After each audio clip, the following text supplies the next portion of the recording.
আমি কথাটা বললাম জাস্ট তোমার মুখ থেকে এই কথাটা শুনবো বলে। না, আর কোনো চান্স নেই পিকলু। যে মেয়েটা নিজের বোনের এত বড় ক্ষতি করতে পারে, যে মেয়েটা অন্য একজনের এত বড় ক্ষতি করতে পারে, তাকে বারবার ক্ষমা করে দেওয়া যায় না।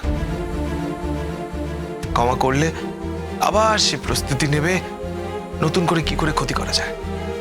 ঠিকই বলেছ তুমি।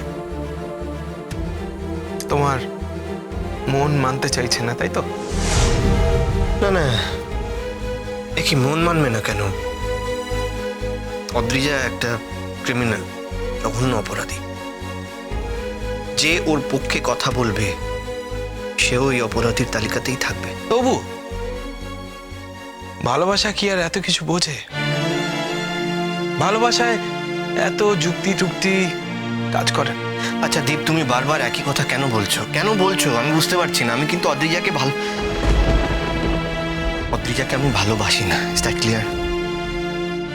তুমি ওকেই ভালোবাসো। এটাই তোমার জীবনের সব থেকে বড় ট্র্যাজেডি, যে মেয়েটা তোমাকে এতদিন ধরে এক্সপ্লয়েট করেছে, এত ঘেন্না করেছে, এতবার ঠকিয়েছে, সেই মেয়েটাকেই তুমি ভালোবাসো। দেখো, আমি যে সত্যি কথা বলছি, আমি যে ভুল কিছু বলিনি, সেটা তোমার চোখ মুখ দেখেই বোঝা যাচ্ছে। পিকলু, তুমি নিজে একজন খুব ভালো মানুষ। তুমি পৃথিবীতে আর কাউকে খুঁজে পেলে না ভালোবাসার?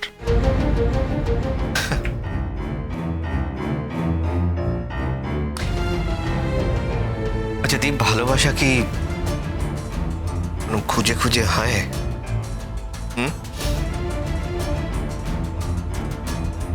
আমি জানি না যে আমি অদ্রিজাকে কেন ভালোবাসি। আমি সত্যি জানি না। আমি একটা জিনিস জানি, যে ওর মতন ক্রিমিনালকে ভালোবাসা একটা অপরাধ। কখনো কখনো মনে হয়েছে আমার মনের মধ্যে কি কোনো কৃতি আছে? মানে পৃথিবীতে এত মেয়ে থাকতে এতে বিকৃতির কিছু নেই। এই যে কখন কাকে ভালোবেসে ফেলে, কে যে কখন কার প্রতি দুর্বল হয়ে পড়ে, এটা আগে থেকে প্রেডিক্ট করা যায় না। আচ্ছা দীপ, অদ্রিজা তো এই বাড়িতে তোমাদের সাথে এতদিন ছিল,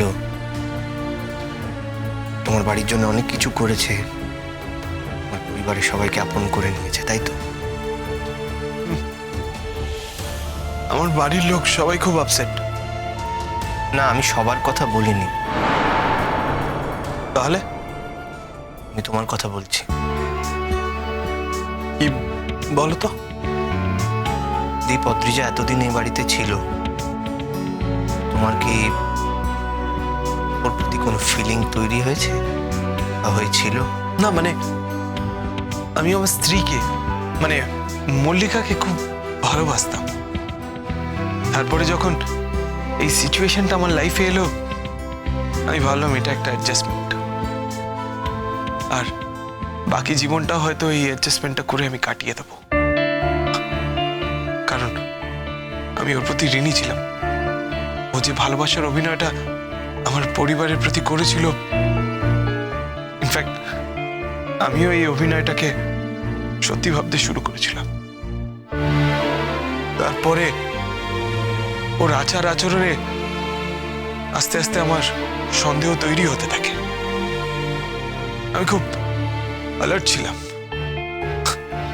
তুমি যাকে সন্দেহ করবে তার প্রতি কি ভালোবাসা জন্মাতে পারে?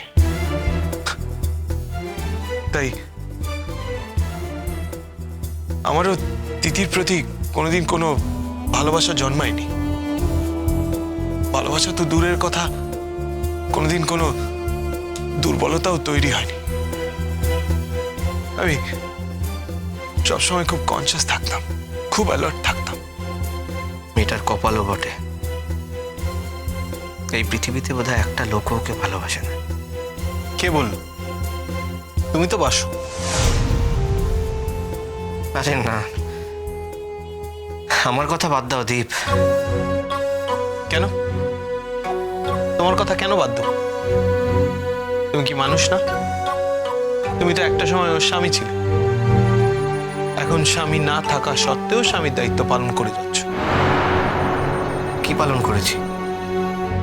বিয়ের সময় আজও একটা নিয়ম পালন করা হয়, যেখানে গুরুজনরা বলেন তুমি তোমার বউয়ের সব গুণের কথা বলবে আর দোষগুলো ঢাকার চেষ্টা করবে।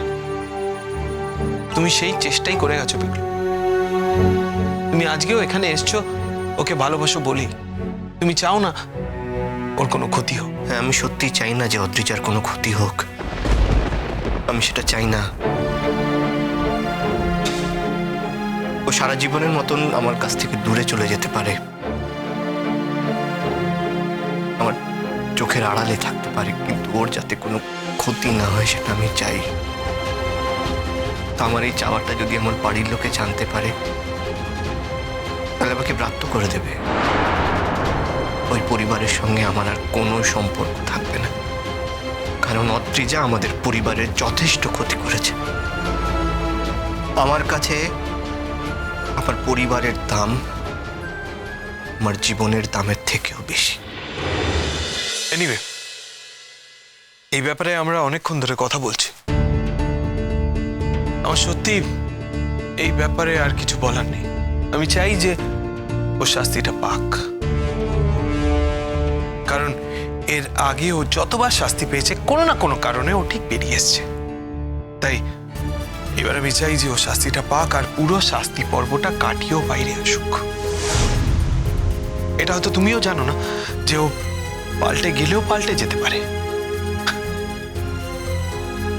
আর সেদিন ওকে ফিরিয়ে নেবার কেউ থাকবে না। আর আমি এটাও জানি সেদিনও তুমি ওর জন্য অপেক্ষা করে থাকবে।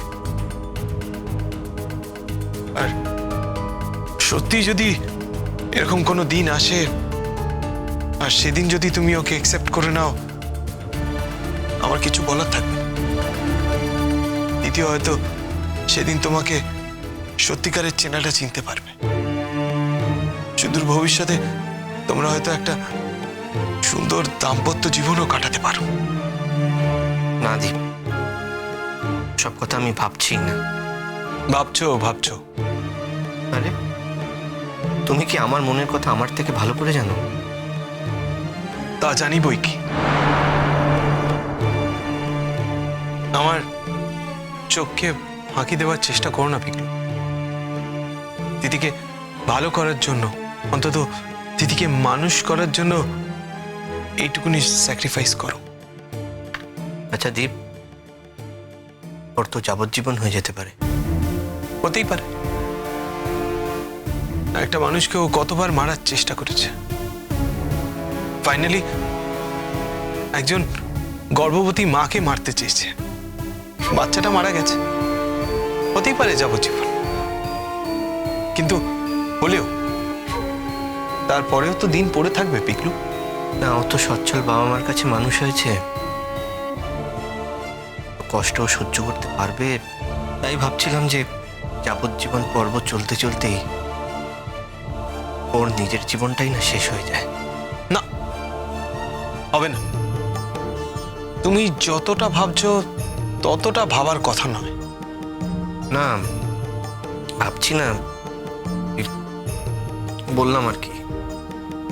আমি তো বুঝতে পারছি তুমি ভাবছো। কেন বলছো তুমি ভাবছো না? কতটা তাড়না থাকলে তুমি আমার বাড়িতে ছুটে আসতে পারো সেটা তো আমি বুঝি। এই সিচুয়েশনে যেখানে তোমার ভালোবাসার কন্ডিশন এতটা খারাপ। না না, দীপ এখন ভালোবাসা ভালো আছে, রিভাইভ করেছে। আমি তো ছিলাম, ইনফ্যাক্ট আজকালের মধ্যে হয়তো বাড়ি চলে আসবে। এনিওয়ে, যাক, এই ব্যাপারে হয়তো আমি তোমাকে কোনো হেল্প করতে পারলাম না। হয়তো সারা জীবনের জন্য তোমাকে একটা বড় হেল্প করতে চাই বলেই হয়তো পারলাম। আমি আশা রাখছি দিদি জেল থেকে বেরোনোর পর একটা পরিষ্কার স্বাভাবিক জীবন ফিরে পাবে, হয়তো একটা প্রকৃত বন্ধুও খুঁজে পাবে। পৃথিবীতে এত চেনা জানা লোকের মধ্যে একজন প্রকৃত বন্ধু যে কত দামি সেটা তুমিও জানো, আমিও জানি। হয়তো তিথি সেদিন জানতে পারবে। Anyway, good luck, good luck for everything. Thank you Deep. আমার মুখে কোন কথা মানায় আর কোন কথা মানায় না সেটা তোমায় ঠিক করে দিতে হবে না। আর তোমার মতন মেয়ে থাকলে সেই মায়ের মুখে আর কোন কথা মানাবে শুনি? উর্মি, আমি অনেকক্ষণ সহ্য করেছি, আর করবো না। নদী